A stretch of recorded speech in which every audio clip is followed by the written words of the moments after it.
Kesorotan selanjutnya, Saudara, Universitas Gadjah Mada membentuk tim komite etik untuk menentukan sanksi akademik terhadap Kristiano Tarigan, penabrak mahasiswa Fakultas Hukum UGM, Argo Eriko. Universitas Gadjah Mada memastikan telah menonaktifkan status Kristiano Tarigan sebagai mahasiswa Fakultas Ekonomi Bisnis. Tidak hanya menonaktifkan Kristiano, Saudara. Rektor UGM juga menyebut sudah membentuk tim etik untuk menentukan sanksi akademik. Tim Komite Etik UGM terdiri dari beberapa unsur, salah satunya adalah pimpinan Fakultas Hukum dan juga FEB. Pasca penetapan tersangka ya, dari CPT ya. CPT ini inisial yang saya sampaikan.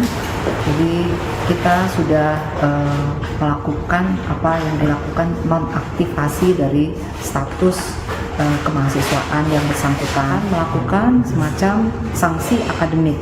Untuk itu kita telah memproses dengan membentuk tim komite akademik.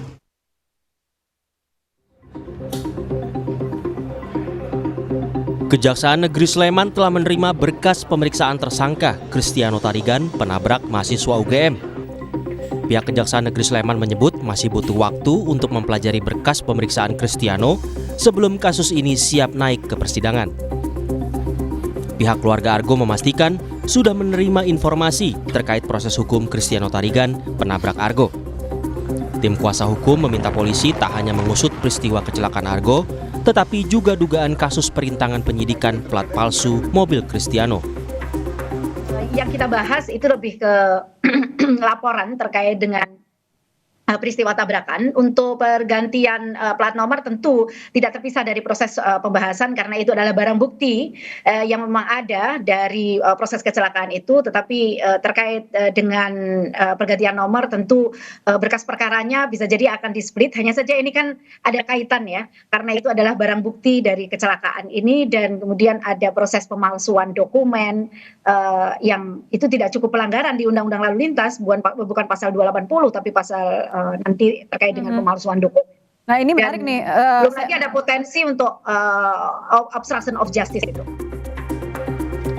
Guru Besar Hukum Pidana Universitas Pelita Harapan, Jamin Ginting, menyebut kasus penggantian plat palsu mobil penabrak Argo bisa masuk dugaan perintangan penyidikan jika pelaku diperintah oleh tersangka Kristiano ataupun keluarganya. Polisi juga harus memeriksa pelaku untuk menyelidiki motif penggantian plat palsu mobil milik Kristiano yang menabrak Argo. Itu akan melalui penyelidikan, akan diminta keterangan orang-orang yang ada di CCTV tersebut.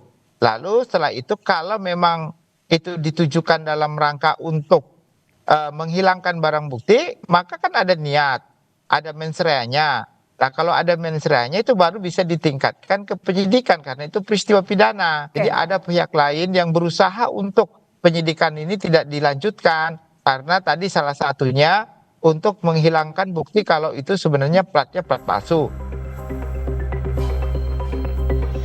Sebelumnya, polisi memastikan sudah memeriksa 3 orang terkait kasus penggunaan plat palsu mobil milik Kristiano Tarigan.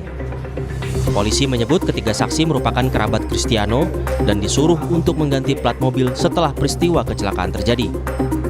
Polisi juga sudah memeriksa barang bukti CCTV, namun belum menetapkan tersangka dalam kasus ini. Tim Liputan, Kompas TV.